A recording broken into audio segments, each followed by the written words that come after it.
Hello students, मैं प्रियंका और आप देख रहे हैं वेदांता क्लासेस। वंस अगेन कल की वीडियो में मैं बताई थी बॉन्ड ऑफ केमिकल रिएक्शंस। आज मैं बताने जा रही हूँ बैलेंस ऑफ केमिकल रिएक्शन, यानी क्या है इसके बारे में। तो जब भी हम कल मैं बताई थी वीडियो में कि रासायनिक अभिक्रिया क्या है, केमिकल रिएक्शन क्या है, और उसके बारे में मैं बताई थी कितने प्रकार के केमिकल रिएक्शन होते हैं। और भी प्रकार के, सिर्फ मैं 4 टाइप्स ऑफ केमिकल रिएक्शन बताई थी, लेकिन और टाइप्स होते हैं उसे मैं नेक्स्ट वीडियो में ज़रूर आपको बताऊंगी। लेकिन इससे पहले कुछ केमिकल रिएक्शन बताने के बाद मैं कल भी वीडियो में मैं बताई थी कि मैं आपको बैलेंस करना ज़रूर सिखाऊंगी, यानी केमिकल रिएक्शन को कैसे बैलेंस किया जाता है, कैसे उन्हें लिखा जाता है, कैसे उनको सजाया जाता है और कैसे उनका संतुलन यानी बैलेंस किया जाता है। तो आज इस वीडियो में मैं आपको पूरी क्लियरिटी के साथ मैं आज बताऊंगी। अगर कहीं भी आपको कुछ ऐसा लगे कि समझ में नहीं आ रहा है या आपको कोई डिफ़िकल्टीज हो, तो प्लीज़ कमेंट बॉक्स में अपना कमेंट लिखना ना भूलें। अपने कमेंट के थ्रू आप जब तक नहीं हमें बताइएगा कि आपको क्या डिफ़िकल्टीज हैं, क्या आपकी परेशानियां हैं, आप क्या समझ नहीं पा रहे हैं, उसे मैं फिर आपके कमेंट के थ्रू मैं उसे ज़रूर बताऊंगी। तो लेट्स स्टार्ट करते हैं।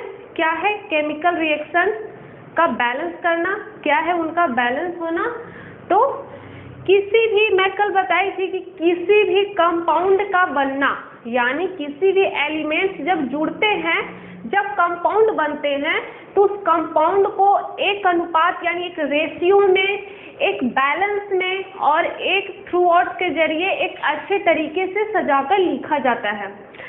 तो कैसे हम लोग इसको सजा कर लिखेंगे, कैसे इनको हम बैलेंस करेंगे, जिसके कारण पूरी रासायनिक जो केमिकल रिएक्शन है वो पूरी तरह क्या हो, संतुलित हो, और पूरी तरह वो दिखने में क्या हो, केमिकल जो केमिस्ट्री का जो क्या है एक सिद्धांत होता है कि किसी भी चीज़ को सही ढंग से लिखना, केमिकल हो, एलिमेंट्स हो, कंपाउंड हो, उनको सही ढंग से हम कैसे लिख सकते हैं। तो लेट्स स्टार्ट करते हैं।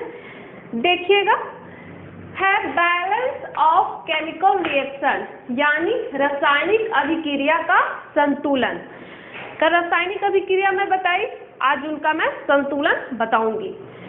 तो संतुलन बताने से पहले एक और मैं आपको जरूर इंफॉर्मेट करना चाहूंगी कि क्या होता है। जब भी आप केमिकल रिएक्शन लिखते हो तो केमिकल रिएक्शन में क्या होता है, एलिमेंट्स और कंपाउंड आते हैं। तो जब तक आपको एलिमेंट्स याद नहीं रहेगा, जब तक आपको कंपाउंड याद नहीं रहेंगे, तो तब तक इनका रिएक्शन लिखना, इनका इक्वेशन यानी इनका समीकरण लिखना आपको बिल्कुल नहीं आएगा। तो आई रिक्वेस्ट कि आप लोग जरूर, अगर आप केमिस्ट्री 10 से ही सबको पढ़ना, सबको आगे से ही केमिस्ट्री सभी के लिए नेसेसरी है, कंपल्सरी है, तो प्लीज़ आप एलिमेंट्स जरूर याद करें। एलिमेंट्स के बाद जो कंपाउंड बनते हैं एलिमेंट्स के मिलने से, उस कंपाउंड को आप जरूर याद कर लें। तभी आप क्या हो सकेंगे, आप क्या लिख सकेंगे, तो आप इक्वेशन लिख सकेंगे। इक्वेशन के बाद आप क्या कर सकेंगे, उनको बैलेंस कर सकेंगे। अगर आपको पता ही नहीं है कि H का मतलब क्या होता है, तो आप H लिख ही नहीं पाइएगा।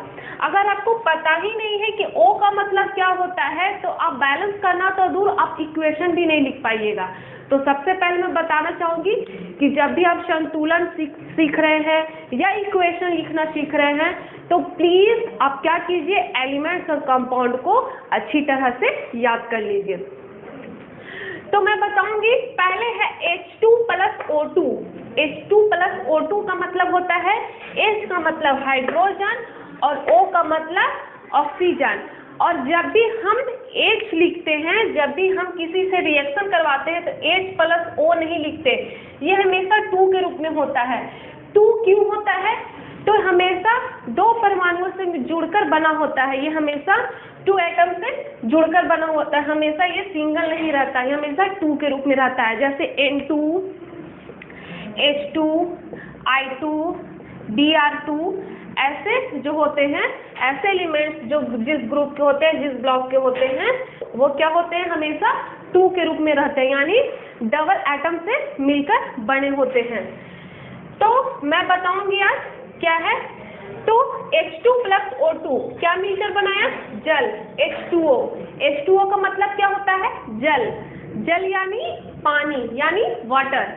तो जल मिलकर बना। अब इसको मैं बताऊंगी बैलेंस कैसे करना है। तो H2 है, H को 2 में लिखा गया, O2 है तो O को भी 2 करना है। 2 का मतलब यहाँ 2 लगाना नहीं, जब भी हम बैलेंस करते हैं तो उसके साइड या बगल में लिखते हैं, इसके बगल में लिखा जाता है, ठीक है। तो क्या हो गया, O तो 2 हो गया, लेकिन H कितना हो गया, 2 और 2 4, यहाँ मल्टीप्लाई हो जाते हैं, क्या हो जाते हैं, मल्टीप्लाई। तो 2 2 जा 4, यानी H 2 हो गए, यानी 2 दूना 4। O तो 2 हो गया, लेकिन H क्या हो गया, 4 हो गया। तो इसे 4 करने के लिए यहाँ 2 से भी क्या कर देंगे, इसके बगल में लिख देंगे। तो H क्या हो गए, 2 हो गए, 4 हो गए, H भी 4 हो गए, O 2 थे तो O भी क्या हो गए, 2 हो गए, ठीक है। नेक्स्ट मैं बताती हूँ H plus O2। H plus O2 यानी सल्फर को जब ऑक्सीजन से रिएक्शन करवाएंगे तो क्या बनेगा। तो जब सल्फर को ऑक्सीजन से रिएक्शन करवाएंगे तो सल्फर डाइऑक्साइड बनते हैं, यानी SO2 बनते हैं। S1 है तो S1 है, O2 है तो O2 है, जिसमें बैलेंस का कोई काम ही नहीं, उसे वैसे ही छोड़ देंगे, ठीक है। CaCO3 कैल्शियम है और कार्बोनेट है। तो कैल्शियम कार्बोनेट एरो की इधर 1 है, एरो के बाद कितना है, 1 है। कैल्शियम तो संतुलित है। अब कार्बन को देखेंगे, 1 है कार्बन, कार्बन ही भी 1 है।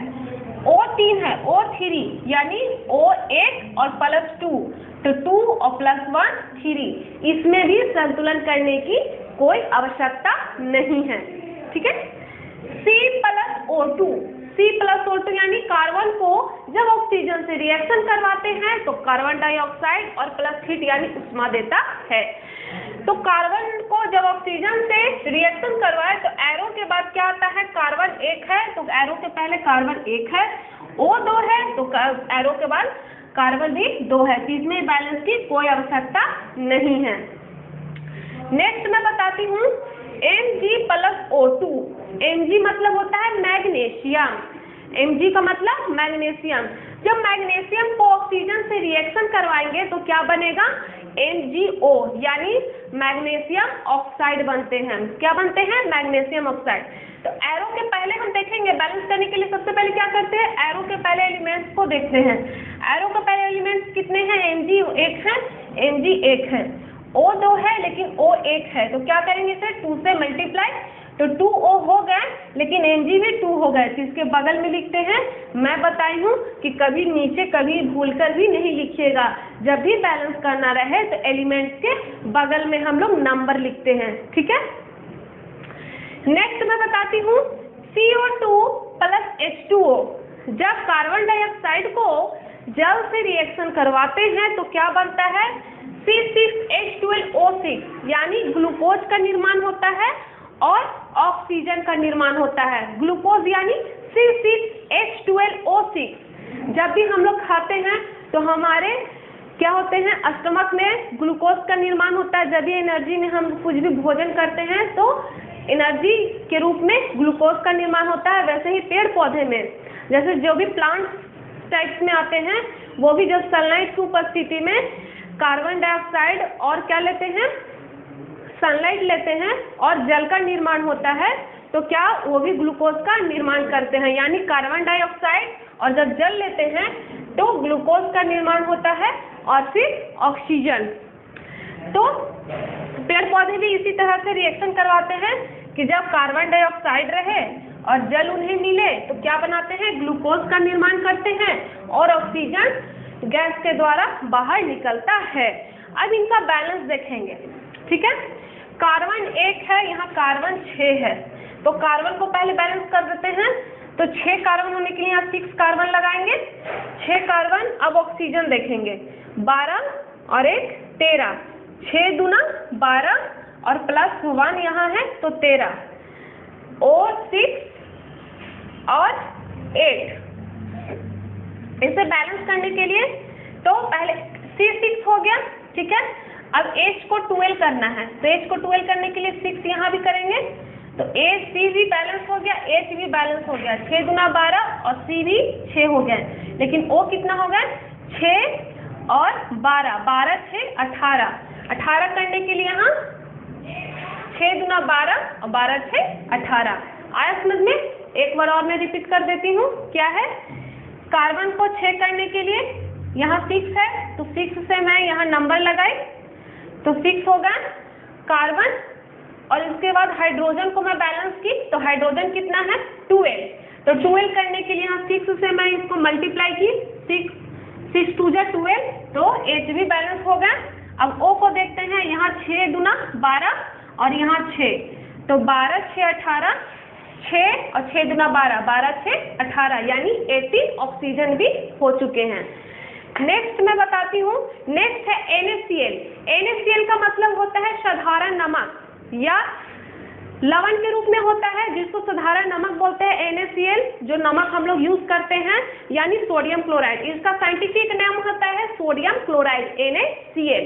तो NaCl को क्या करेंगे, जब NaCl को हीट किया जाता है तो क्या बनता है, तो NaCl को जब हीट करते हैं तो सोडियम अलग हो जाता है और क्लोरीन अलग हो जाता है।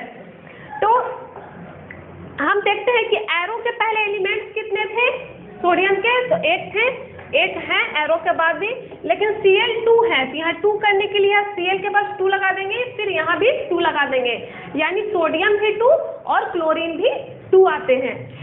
अब है Fe यानी लोहा, फेरिक को फेरस को जब क्या करेंगे, सल्फाइड के साथ रिएक्शन करवाएंगे तो क्या बनेगा, ferrous sulphide ACS, ferrous sulphide बनेंगे।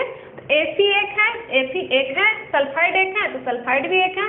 इसमें बैलेंस की कोई आवश्यकता नहीं है, कोई जरूरत नहीं है, तो हम लोग नहीं करते हैं, ठीक है। H2 प्लस Cl2, हाइड्रोजन को जब क्लोरीन से रिएक्शन करवाते हैं तो क्या बनता है, तो जो हाइड्रोजन को जब क्लोरीन से रिएक्शन करवाते हैं तो HCl यानी हाइड्रोजन क्लोराइड बनता है। तो HCl, तो हम बताएं कि H2 I2 Br2 N2 O2 हमेशा 2 परमाणु के साथ मिलकर बने हुए रहते हैं, तो N2 है, तो यहाँ सिर्फ 2 कर देंगे, H भी 2 हो गए, Cl भी 2 हो गए, ठीक है। अब नेक्स्ट मैं बताती हूँ NH3 प्लस HCl। NH3 को क्या बोला जाता है, अमोनिया, क्या बोला जाता है, अमोनिया, और HCl को क्या बोला जाता है, हाइड्रोजन क्लोराइड, HCl, ठीक है, hydrogen chloride. NH3 plus HCl को जब रिएक्शन करवाते हैं तो बनता है अमोनियम क्लोराइड, NH4Cl। NH4Cl जब बनता है तो N एक है, H4 है, H3 और प्लस 1 4 हो गए, Cl एक है, Cl भी एक हो गए। नेक्स्ट मैं बताती हूँ CaO plus CO2, calcium oxide को जब, और इसको कली चूना भी बोला जाता है, कैल्शियम ऑक्साइड को जब कार्बन डाइऑक्साइड से रिएक्शन करवाए जाते हैं तो क्या बनते हैं, कैल्शियम कार्बोनेट। तो जब कली चूना को कार्बन डाइऑक्साइड से रिएक्शन करवाएंगे तो कैल्शियम कार्बोनेट बनेगा, कैल्शियम एक है, कार्बन एक है, O 3 है, तो 2 और प्लस 1 कार्बन यानी 3 हो गए। नेक्स्ट मैं बताती हूँ, नेक्स्ट में क्या है, SO3 प्लस H2O। SO3 को जब क्या करेंगे, H2O से रिएक्शन करवाते हैं तो बनता है H2SO4 यानी सल्फ्यूरिक अम्ल, क्या बनता है, सल्फ्यूरिक अम्ल। तो H2 है, O4 O 3 प्लस 1 तो 4 हो गए, सल्फर एक तो सल्फर एक, ठीक है, इसमें बैलेंस करने की कोई आवश्यकता नहीं है। नेक्स्ट मैं बताती हूँ KClO3 यानी पोटेशियम क्लोरेट, जिसको हम लोग बोलते हैं पोटेशियम हाइड्रोक्लोरेट। तो इसको क्या करेंगे, इसको जब गर्म करते हैं potassium oxychloride, sorry potassium O है तो पोटेशियम ऑक्सीक्लोराइड है, तो KClO3 को जब हीट करते हैं यानी गर्म करते हैं तो KCl पोटेशियम क्लोराइड और ऑक्सीजन में चेंज हो जाता है। तो KCl अलग होगा O3, तो यहाँ 2 है O, यहाँ 3 करने के लिए और यहाँ 2 करने के लिए, हो गया बैलेंस। अब है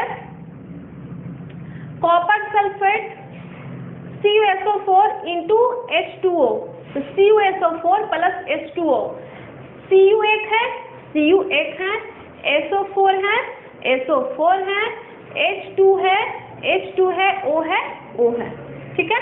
इसमें बैलेंस करने की कोई आवश्यकता नहीं है।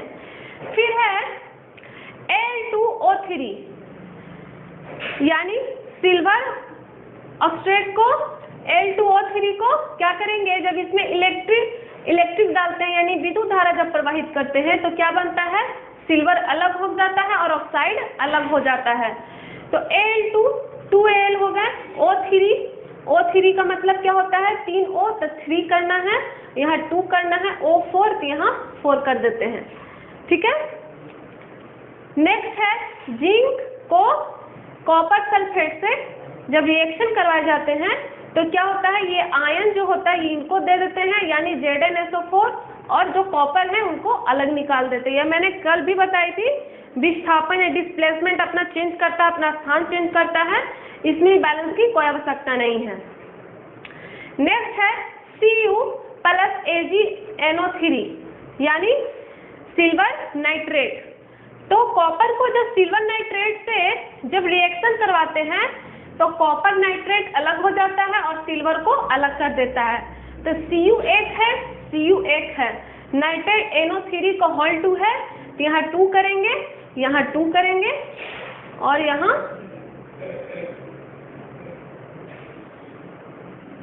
बैलेंस हो गए हैं। फिर सोडियम सल्फेट Na2SO4 को बेरियम क्लोराइड से जब रिएक्शन करवाए जाते हैं तो बेरियम सल्फेट बनते हैं और सोडियम क्लोराइड अलग हो जाते हैं। तो इसमें क्या है Na2, तो 2 कर देंगे, बैलेंस होगा। फिर सिल्वर नाइट्रेट को जब सोडियम क्लोराइड से जब क्या करते हैं रिएक्शन करवाते हैं तो सिल्वर क्लोराइड और सोडियम नाइट्रेट के रूप में चेंज हो जाते हैं, ठीक है। इसमें बैलेंस करने की कोई आवश्यकता नहीं है। फिर H2 को I2 से यानी हाइड्रोजन को आयोडाइड से जब रिएक्शन कराया जाता है तो हाइड्रोजन आयोडाइड यानी आयोडीन से जब हाइड्रोजन को जब आयोडीन से रिएक्शन करवाए जाते हैं तो हाइड्रोजन आयोडाइड बनते हैं, यहाँ 2 कर देंगे, बैलेंस हो जाता है। नेक्स्ट है N2 को O2 से जब रिएक्शन करवाते हैं तो NO यानी नाइट्रिक ऑक्साइड बनते हैं, NO यानी नाइट्रिक ऑक्साइड, तो यहाँ सिर्फ 2 कर देंगे तो क्या हो जाते हैं, बैलेंस हो जाते हैं। तो इस तरीके से आपको आज जरूर समझ में आया हो कि इसको बैलेंस कैसे किया जाता है। एरो के पहले देखा जाता है कि एलिमेंट्स ऑफ कंपाउंड के एलिमेंट्स कितने हैं, और उसी प्रकार फिर एरो के बाद देखा जाता है कि एलिमेंट्स ऑफ कंपाउंड नंबर कितना है। इस तरीके से देख के हम लोग इसको क्या कर सकते हैं, बैलेंस कर सकते हैं और इसे एक इक्वेशन में लिख सकते हैं। जो बैलेंस का इक्वेशन होता है वो प्रॉपर्ली एरो की इधर देखा जाता है, फिर एरो के ये साइड देखा जाता है। दाएं और बाएं साइड आप लोग लेफ्ट और राइट साइड देखकर आप लोग बैलेंस कर सकते हैं। और बैलेंस करने के बाद एक मैं पहले भी इंफॉर्मेशन, वीडियो स्टार्ट करने से पहले भी इंफॉर्मेशन मैं कर दी थी कि इसका एलिमेंट्स और कंपाउंड जानना बहुत जरूरी है। तो प्लीज़ आज का आपको अगर वीडियो ज़रूर पसंद आया हो तो प्लीज़ कमेंट बॉक्स में आप कमेंट करना ना भूलें। अगर आपकी कुछ डिफ़िकल्टीज हैं उसको कमेंट बॉक्स में लिखकर प्लीज़ बताएं। एंड आज के लिए इस टॉपिक में बस इतना ही। प्लीज़ लाइक, सब्सक्राइब, अपने कमेंट करना ना भूलें। Be safe and stay home. Thank you.